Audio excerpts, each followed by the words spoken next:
کے انسان کی تعمیر تک سب سے بڑا رول اور سب سے بڑا کردار عورت ہی ادا کرتی ہے۔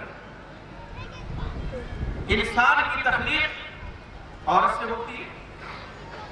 اللہ رب العزت نے قرآن میں تمام انسانوں کو مخاطب کرتے ہوئے فرمایا کہ لوگوں، میں نے تم کو ایک نر اور ایک مادہ سے پیدا کیا، یعنی حضرت آدم علیہ السلام اور حضرت حوا علیہ السلام، اور ہم نے تم کو شعوب میں اور قبائل میں تقسیم کر دیا تاکہ تم ایک دوسرے کو پہچان لو، لتعارفوا۔ لیکن اللہ کے نزدیک تم میں سب سے زیادہ مکرم اور بزرگ تر انسان وہ ہے جو اللہ سے سب سے زیادہ ڈرنے والا ہے۔ بے شک اللہ بہت جاننے والا اور بہت ہی خبر رکھنے والا ہے۔ آپ دیکھیے آیت کریمہ بتاتی ہے کہ انسان کی دنیا میں آیا ہے ایک مرد اور ایک عورت کے ذریعے سے۔ انسان کی آبادی ہوئی اس دنیا میں، انسان بسا اس دنیا میں، اور آج ہم اپنی آنکھوں سے دیکھ رہے ہیں کہ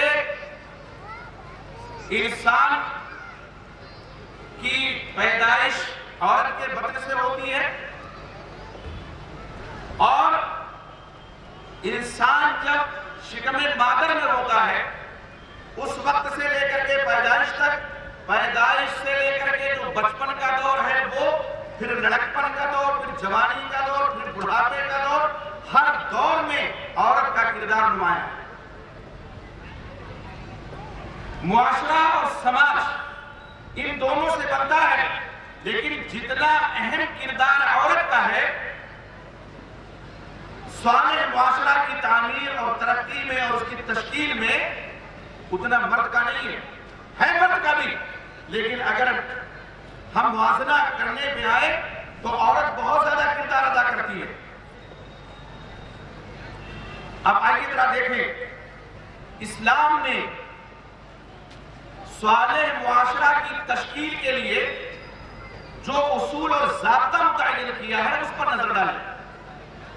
دنیا کے جتنے مذاہب ہیں آپ سب کا مطالعہ کر جائیے، کسی مذہب میں ایسی کوئی تعلیم موجود نہیں ہے کہ انسان کے دنیا میں آنے سے پہلے اس کے کردار کو سنوارنے اور اس کی انسانیت کو اجاگر کرنے، اس کو صالح انسان بنانے کے لیے کوئی تعلیم موجود ہو۔ ابھی دنیا میں نہیں آیا انسان اور اس کی تربیت کا انتظام پہلے کر دیا گیا۔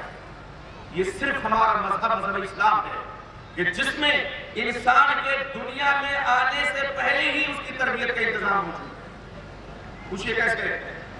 حضرت ابو ہریرہ رضی اللہ عنہ کی روایت ہے، وہ فرماتے ہیں کہ اللہ کے نبی محمد رسول اللہ صلی اللہ علیہ وسلم نے فرمایا تنکح المرأۃ لاربع، عورت سے شادی 4 چیزوں کی بنیاد پہ کی جاتی ہے، لمالہا ولحسبہا ولجمالہا ولدینہا فاظفر بذات الدین تربت یداک۔ 4 چیزوں کی بنیاد پر مال لوگ دیکھتے ہیں، حسب و نسب دیکھتے ہیں، حسن و جمال دیکھتے ہیں، اور بعض لوگ دینداری دیکھتے ہیں۔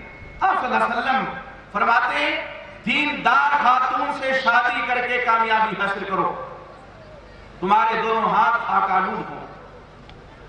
دیندار عورت، یہ 4 اسباب پہلے بھی تھے جن کی وجہ سے لوگ شادیاں کرتے تھے، عورت کو حوالے عقد میں لاتے تھے۔ پہلے بھی یہی 4 چیزیں تھیں، آج بھی ہیں اور کل بھی رہیں، اور اسلام نے منع نہیں کیا ہے ان اسباب کو اپنانے کے لیے، نہیں روکا، لیکن ترجیح جس کو دی ہے وہ دین ہے۔ آپ دیکھیے، مال اگر کوئی آدمی دینی مزاج رکھتا ہے تو مال کس حیثیت سے دیکھے گا کہ یہ جو بہو آ رہی ہے گھر میں، اس کو وراثت میں اپنے باپ کی میراث میں اچھی خاصی جائیداد ملے گی، جبکہ شاید بعد یہ تصور آج تو جہیز کی لعنت نے اس طرح سے ہمارے معاشرے کو فساد و بگاڑ کا شکار کر دیا ہے کہ علماء والحفیظ باقاعدہ لوگ مطالبے کرتے ہیں جہیز کا، یعنی ابھی رشتہ طے نہیں ہوا کہ بھکمگائی شروع، اور ایک مرتبہ اگر بھکاری کا منہ کھل گیا تو زندگی بھر کھلا رہتا ہے۔ اس کے لیے اگر آپ کے پاس بیٹیاں ہیں اور ان کی شادی کرنا چاہتے ہیں اور کہیں آپ نے رشتہ اگر طے کیا ہے اور وہاں سے اگر کوئی مطالبہ ہوتا ہے فوراً توڑیے وہ رشتہ۔ کیوں؟ اس لیے کہ وہاں دین نہیں ہے۔ دین ہوتا تو مطالبہ نہیں ہوتا۔ آج لڑکیوں کو وراثت میں حق نہیں دیا جاتا، یہ حق ہے بچیوں کا، یہ بہنوں کا حق ہے، یہ بیٹیوں کا حق ہے۔ جو ہمارے ہندوستانی سماج میں یہاں کے معاشرے سے متاثر ہو کر کے، میں 100% مسلمانوں کو تو نہیں کہہ سکتا، لیکن کم سے کم 85% ایسے مسلمان ہیں جو بہنوں کو، بیٹیوں کو وراثت میں حق نہیں دیتے۔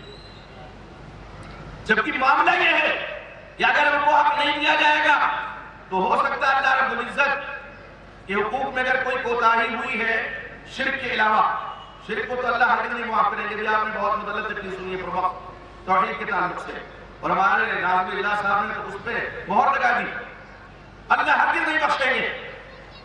اس کے علاوہ اگر کوئی اعمال میں کوتاہی ہے اللہ اپنے فضل و کرم سے معاف کر سکتے ہیں، لیکن اگر کسی کا حق کسی نے دبا لیا ہے تو جب تک حق والا نہیں معاف کرے گا اللہ نہیں معاف کرے گا۔